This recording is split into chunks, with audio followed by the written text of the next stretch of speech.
Hello, Cancer Sun and Rising. Welcome to your May 2023 Astro Update. It's Raina here. Well, another jam-packed month, and I think you're going to like this forecast because you're going to have Venus enter your sign. I'll talk about that in just a minute. I am going to start with the beginning of the month, and actually at the very beginning of the month, Pluto goes retrograde on the 1st, and it's at 0 degrees, 22 minutes of Aquarius. So it actually doesn't get very far into the sign of Aquarius. And there are going to be 2 retrogrades of Pluto into Capricorn, which is your opposite sign, until by the time, it'll be November of 2024 when Pluto finally leaves Capricorn for good. Let me put it that way. And that'll mean that it will progress into your 8th house. But I want to talk about the Pluto retrograde into your 7th because since it's at 0 degrees, there's a very good chance that it is taking place this whole time in your 7th house. A Pluto retrograde, Pluto's an outer planet, so we don't focus too much on the sign that Pluto is in, but more of the house. And when it's going retrograde, it is going, just like the other planets, it's like an internal process. But with Pluto in particular, it's really very much about shadow work, and this pertains to the house of relationships. So if you're someone who is a Cancer who hasn't gotten divorced yet, and I don't mean to make light of divorce or broken up with a significant other. This is only valid for people with problematic relationships, obviously. If you are not somebody who's in that position, then don't worry about it. But if you are someone who is still with a person and it's a rocky relationship, you're probably going to be spending the next few months looking within yourself.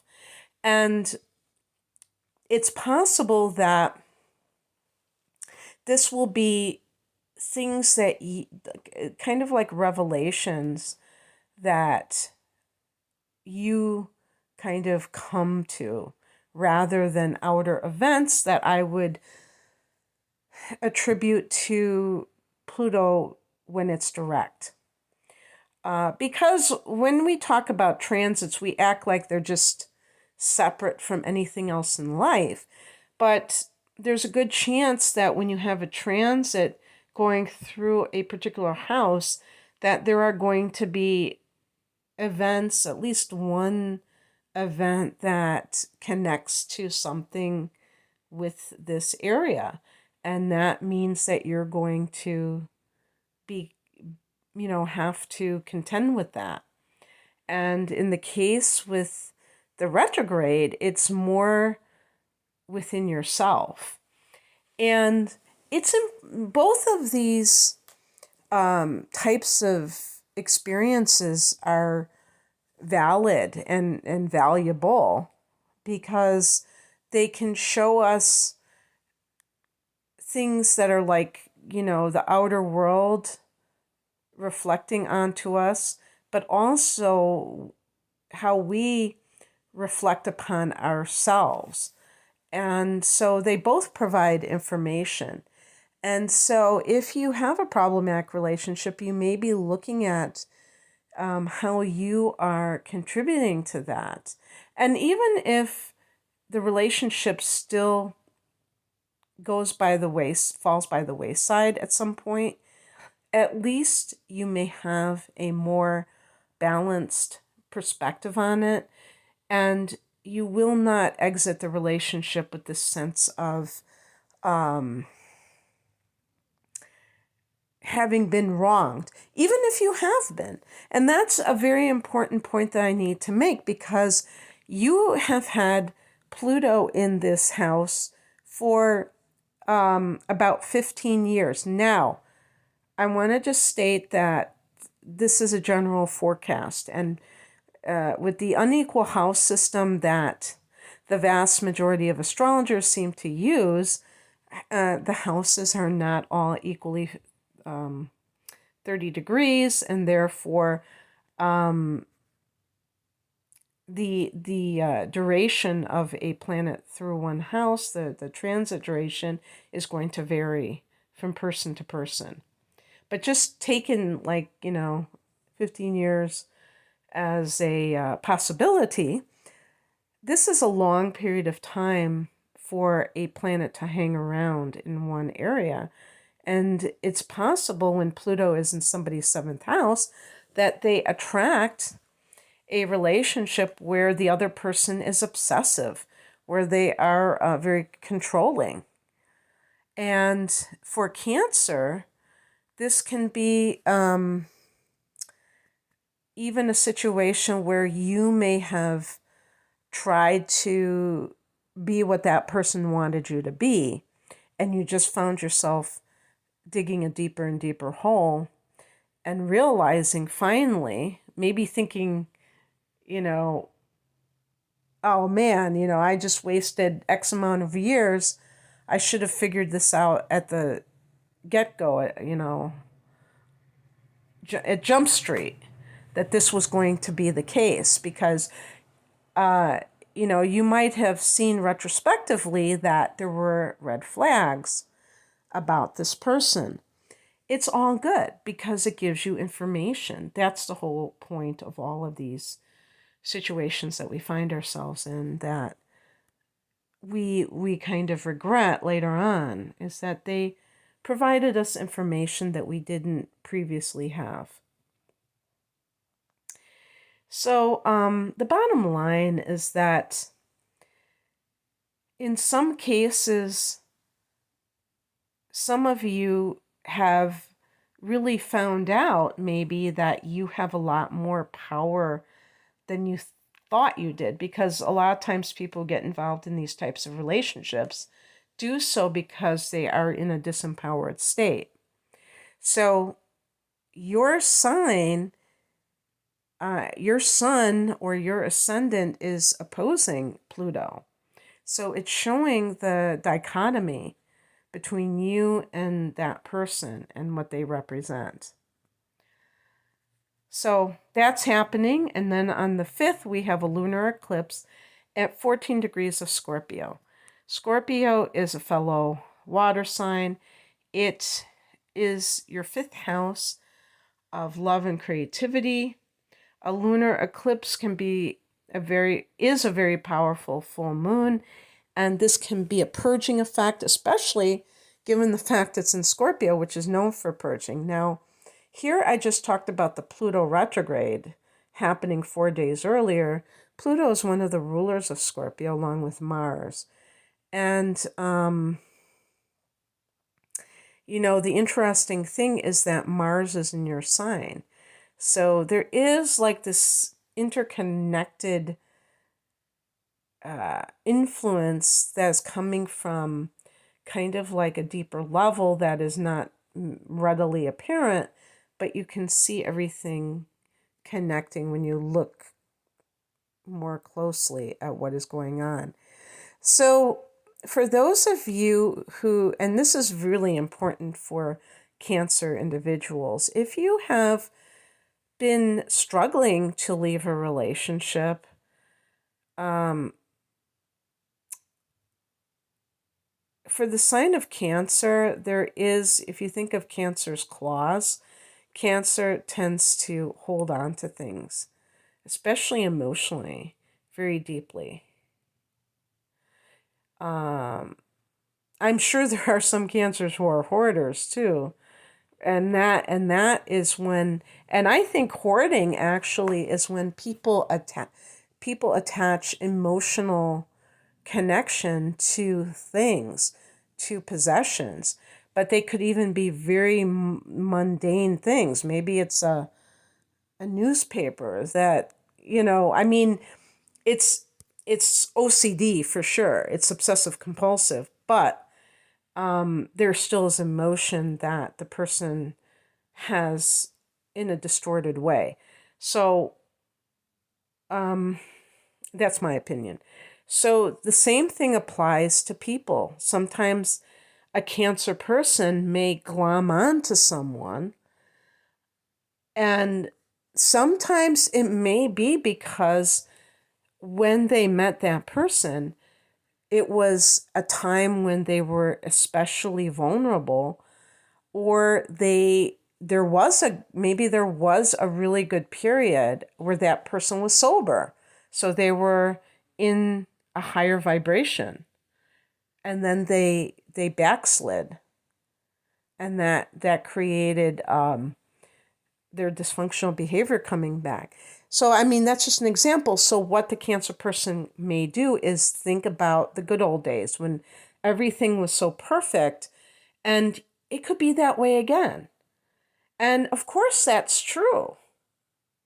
But the thing is that it doesn't mean that it's necessarily going to be true when they are with that individual. They may not be a good match to that person in other ways, and yet their sentimental stubbornness may prevent them from moving on. So the lunar eclipse can be a blessing because it can allow the universe to help you to let go of the emotion that you have for someone in your life. And I would say, especially if it's like a romantic situation. And it doesn't mean that you're going to hate that person or not care at all. But the part that is like an energetic cord, that may be what gets cut. And really, it probably is going to be a great time to do these kinds of visualizations, or full moon manifestation rituals. I don't even like the word ritual. I don't know. Maybe I was burned at the stake in another lifetime because I don't like the word witch, ritual. I think that what I don't like about it is it feels very controlling. It feels like trying to force the universe's hand sometimes, and not going more with the flow. And I think with the with both of the eclipses, solar and lunar, you have to be willing to accept what comes in or goes out. This could be a great time for creative cancers, which there are a lot among you, to have a creative blockage just be kind of whoosh, just blown away. If you're having trouble conceiving, this could also be a time. Yeah, definitely. I think water signs are supposed to be very fertile. So definitely be aware of this, because the fifth house can be, what do they call that? Conceiving children. So I don't know about the male counterpart, if that also is, true, if men's sperm is kind of activated with more oomph or not. But anyway, so that is happening, and it can also be like a revelation about you and love itself, and that can be very liberating. Like an example would be if you experience some kind of a situation that makes you realize that you've always had trust issues and you didn't really acknowledge that. You just kind of thought it was, somebody's, projection of you. And then you realize, hey, this is really true. And you vow to do something about it, to really make changes. On the and the actual eclipse can really assist with that. On the 7th, Venus goes into your sign. So that's always great because Venus is the, attractor. Venus can make you more irresistible, and that can attract good to you. People may want to help you, and that can be just helpful in all areas of life. On the 14th, Mercury goes direct at 5 degrees, 51 minutes of Taurus, almost 6 degrees of Taurus. This is your 11th house of hopes and wishes, but also friendships. Mercury wants you to communicate with others. So if you have been not so social lately with your friends, maybe you're going to call them more, speak to them more, get in touch with groups that maybe you belong to or have in the past and reconnect with them. And also thinking about long-term goals. That's another thing that you could be doing when Venus, I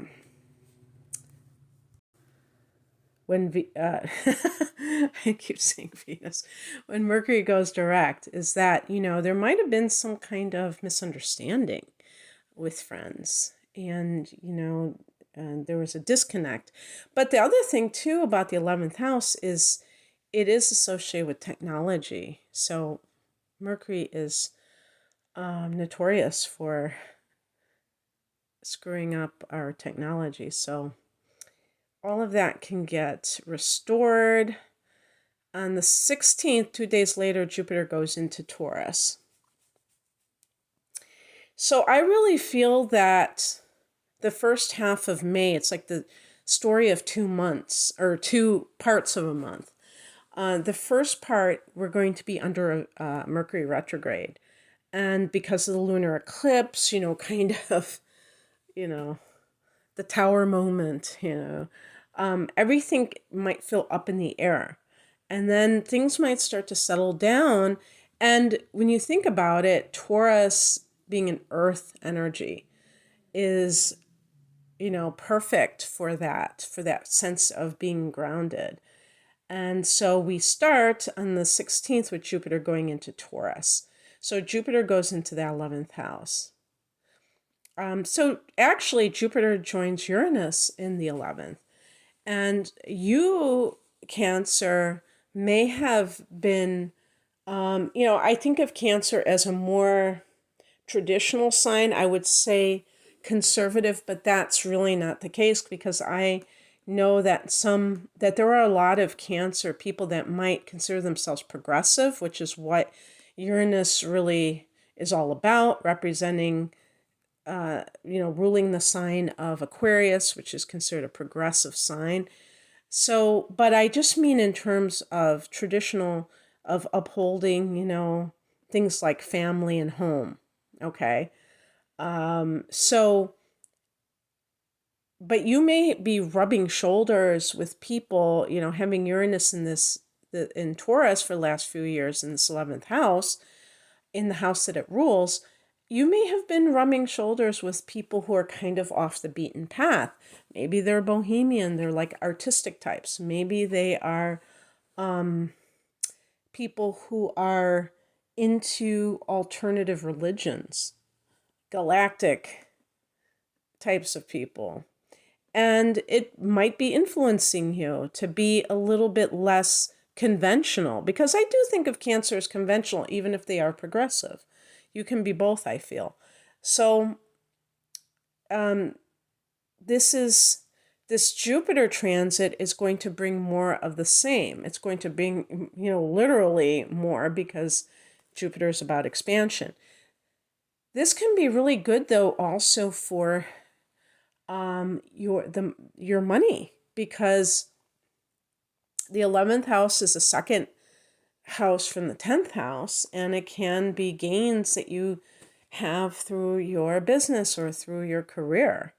So this, in the next year, because it's going to be happening until May of 2024, just look and see how you're able to enhance your profitability.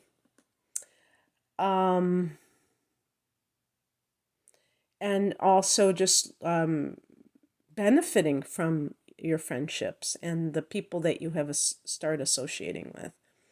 On the 19th, we have a new moon at 28 degrees of Taurus. So I really like this 1-2 punch, if you will, because, Mercury is direct. Jupiter goes into Taurus a couple days after that. New moon 3 days later. And I have been leaving out the sun, which goes into Gemini on May 21st. So I have to add that. Oh no, I have that here. Okay. I'm discombobulated. Okay, so we have the new moon on the 19th, and then Mars goes into Leo on the 20th.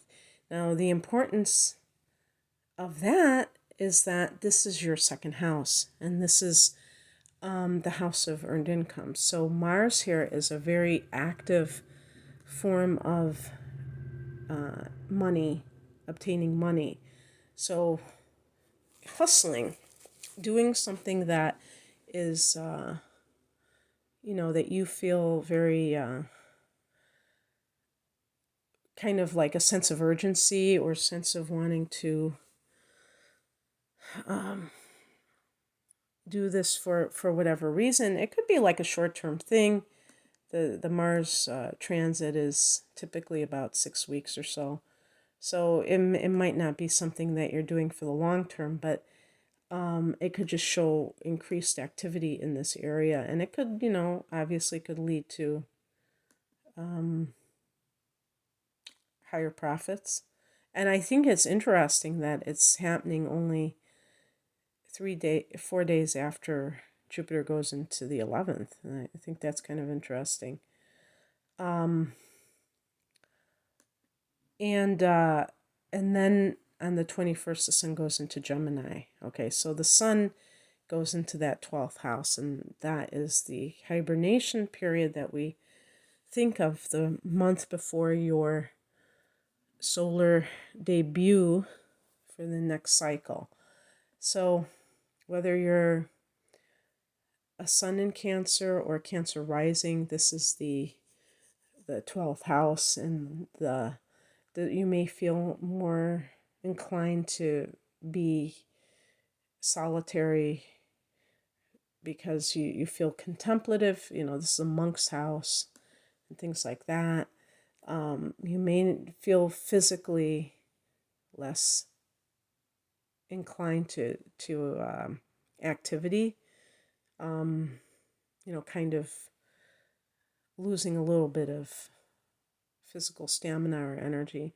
But this is only temporary, obviously. And this is one of the reasons we even talk about transits, is because they're cycles. And cycles serve a purpose, because you can't have, Groundhog's Day, even though sometimes it might feel like Groundhog's Day, especially in the last few years. It really creates a sense of like something beginning, something ending, just like these eclipses. So the lunar eclipse in Scorpio is the last one for Scorpio, but there will be a final eclipse in this pair of eclipses in the fall of 2023 in October. So that's the true end of that cycle. But yeah, all kinds of different cycles. Okay, Cancer, that's what I have for you. I hope that this resonated. If you would like a private reading, the link is below. Take care. Bye.